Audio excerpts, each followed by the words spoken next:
Hi guys, welcome back to my channel.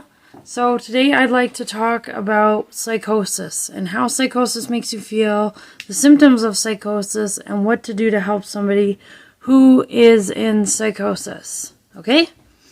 So, first of all, how does psychosis make you feel? And this is what I read about it, and then I'll give you my interpretation of what my psychosis is like. So, people who experience psychosis are said to lose touch with reality, which may involve seeing things, hearing voices, or having delusions. This can be extremely frightening or make someone feel confused or threatened. So, when I'm experiencing psychosis, I hear voices, I get delusions, I see stuff, I get really paranoid. I get really suspicious of people. I don't want to go outside. I don't want to leave my bedroom. I've had it where people had to, I've barricaded myself in my room and I wouldn't let anybody in, and people had to basically break down the door in order to come get me. And I would do a lot of self-harm at this point too. And I would do things that were really out of character for me.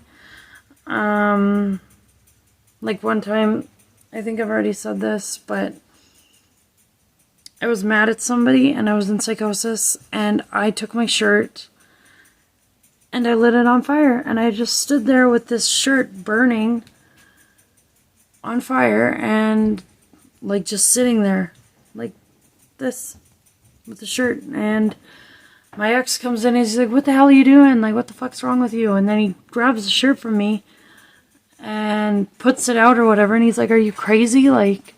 Well, yeah, I am. Okay. So, the other parts of my psychosis are that I think that people are trying to poison my food. I think people are trying to kill me. And I think that my pimps are going to find me, even though they haven't seen me in over 3 years. 4 years, sorry. As well as hearing voices. I hear a lot of command voices, narration, telling me to do stuff like grab this, grab that, throw this, kick that, light this on fire. They like fire. I've noticed that I have a hard time talking, and I'll stutter a lot. I'll sit there and stare at what I'm looking at. If I have a visual hallucination, my eyes go all blank, and I'll just kind of sit there watching whatever's going on. I've seen the house turn into piano boards or piano keys and start peeling off the house. I've seen the ground turn into waves. I've seen cracking ice, but it's in the ground. I've seen clouds explode. Animals, people. What else have I seen? Just a range of stuff. I've seen my bathtub fill up with blood. Yeah. Weird things like that. So my psychosis is pretty, at times it can be okay. I can handle it. Right now I'm seeing a lot of weird things right now. Weird fluidy shapes. And I have my girl over here. I can touch my hallucinations too. And they can touch me. So I can feel if she comes up to me and she touches me, I can feel that. I don't get taste hallucinations a lot. I don't get whatever else those other ones are. But yeah. So, symptoms of psychosis. A drop in grades or job performance. So, if you're an A student, as you start slipping down to B's or not B's, sorry, C's and D's, a drastic change, then there's probably something going on. Trouble thinking clearly or concentrating. This light is really bright. Okay, there we go. Trouble thinking clearly or concentrating. So that's probably why your grades would slip. It's because you're having trouble concentrating because there's so much going on in your head that it just makes it really, really hard to focus on conversations, to focus on your schoolwork, stuff like that. Suspiciousness or unease around others. This is what I was talking about too. Social withdrawalness or withdrawal. Withdrawalness is not a word. Social withdrawal is a big one for me. I do not like people to begin with. I'm really afraid of them. And with the coronavirus going around, I'm already really scared of germs. So this is like taking my anxiety to a whole nother level of like, oh my God. So, and anxiety can trigger psychosis too. So just be careful and mindful of how you are. Lack of self-care or hygiene. So sometimes I get this, sometimes I don't. Because I've had schizophrenia since I was 12, I would say that I manage it fairly well, and I'm pretty self-aware now, so I know when I'm going to go into psychosis or not when I'm going to go into it, but I can feel it coming on. I feel weird, I feel different, I feel just not myself. Okay? So spending more time alone, if you're like a social person and all of a sudden you're like, I don't want to hang out anymore with you. I don't want to do anything. I'm not motivated to do anything. That's kind of a red flag. I'm really sorry. My throat's really dry. Hold on. Okay, where were we? Sorry. My throat was really dry and I just wanted to deal with that. Okay. So, where was I? Spending more time alone? Yeah, like I said, social withdrawal, not acting right if you're naturally a social person. Even if you're not, even if you're like introverted and you still like don't want to go out with your friends at all because you're too busy with what's going on inside of your head, then yeah, it's a problem. Stronger emotions than situations call for, or having no emotion at all. So if you're more irritated, if you're more annoyed, if you're more sad, if you're more angry, all those things can be signs of the prodromal phase or active phase of psychosis. Okay, so there's 3 stages of psychosis. The usual course of psychosis episodes can be conceptualized as occurring in 3 phases. These phases are the prodromal phase, the acute phase, and the recovery phase. Okay? I talked about the prodromal phase of schizophrenia in a different video, and I think that was the residual schizophrenia video. Okay, so if you guys want to check that one out. And can you be aware of your own psychosis? Yes, some people are. I'm one of those people. I am aware. But then if I get into acute phase, I'm no longer aware. So it really depends on how self-aware that person is and how deep into the psychosis they really are. So, yeah. Okay. Yeah, what was I talking about? Oh, can you be aware of your own psychosis? Yes. Like I said, it's all dependent on the person, though. You may feel anxious, depressed, or just feel different, like I said. You may just feel completely not like yourself, and you may feel like spacey and kind of blackout and weird and I don't know, it's like a weird feeling that's really hard to explain.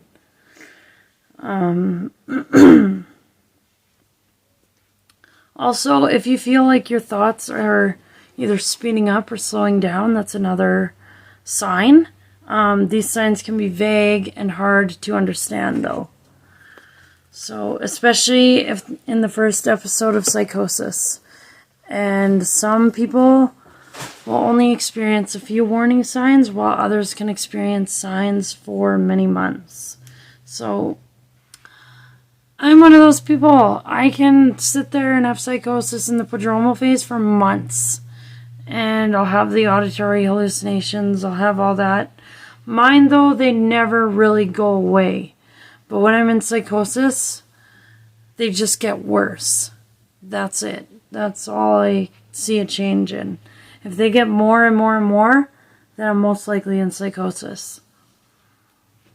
So how can you communicate with somebody experiencing psychosis?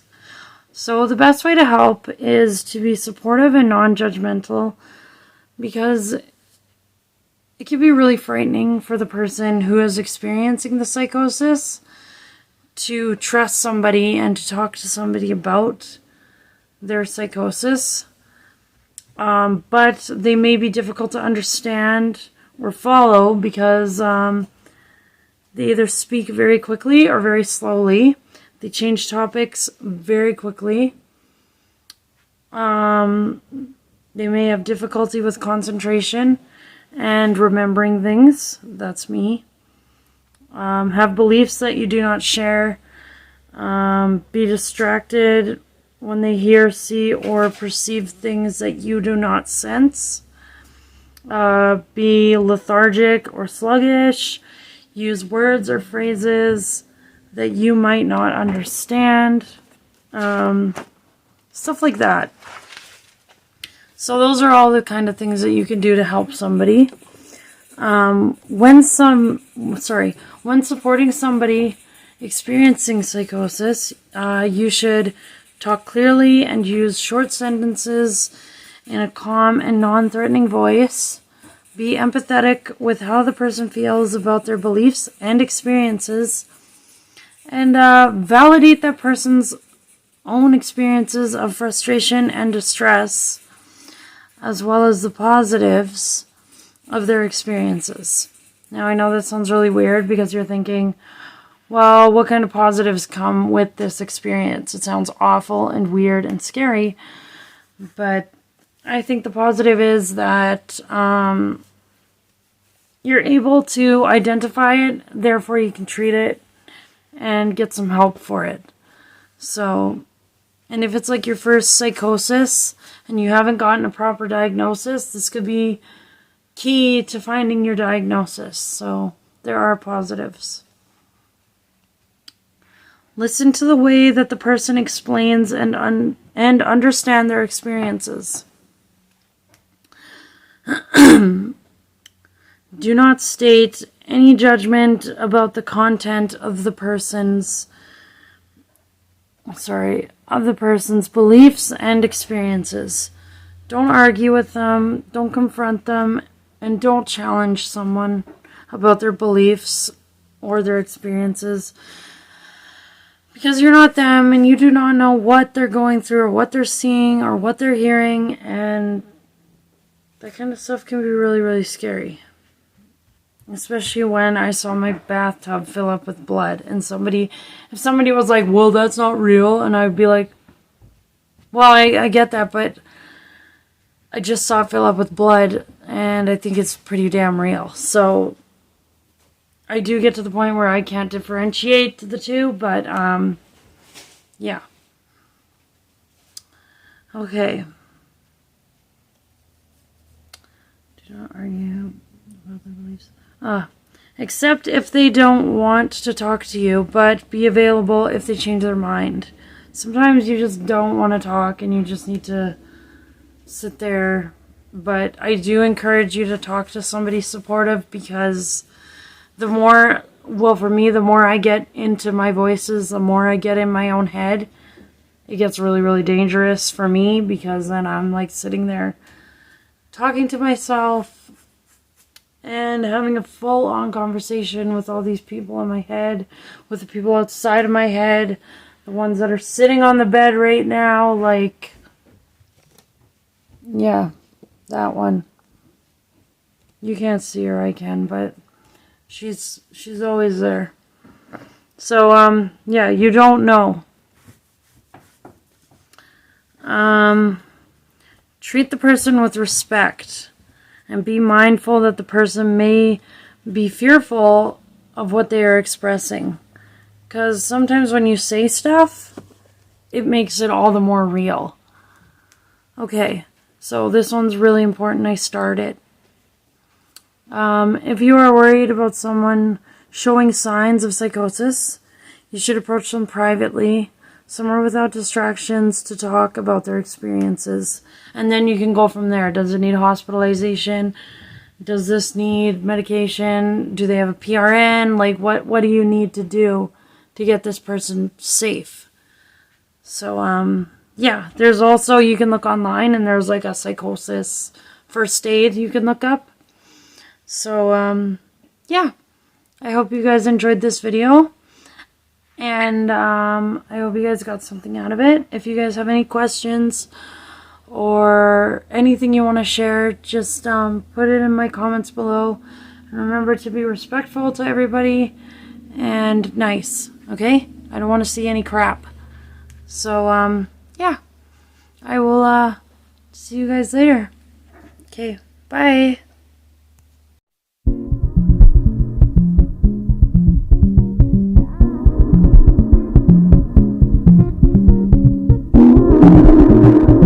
Good afternoon, everybody. Welcome back to my channel. I know I haven't posted in a bit. I've been really busy with school and doctor's appointments and stuff like that. I've been really frustrated because I have a injury that has been lasting for a few months now. And I finally got to my doctor again and said, like, look, you need to look at my foot because I can barely walk and I can't go for walks anymore. I can only cycle. And that's really, really, like, putting a damper on my moods. So I feel really depressed because my foot's not getting better. It's my plantar fascia tendon. So my arch basically is not good. And I have really, really high arches, and I used to do ballet for a bit. So I don't know, maybe that's why it's acting up like this. But I remember I used to be able to walk from one end of the city to the other end. And now I can't even walk to the store that's 15 minutes away. So that's really, really sucky. And yeah, so I just wanted to do a quick check-in before I did the other video. So basically my foot might need to get injections, and if the injections don't work, I might have to get surgery on my foot. And I'm not looking forward to that at all.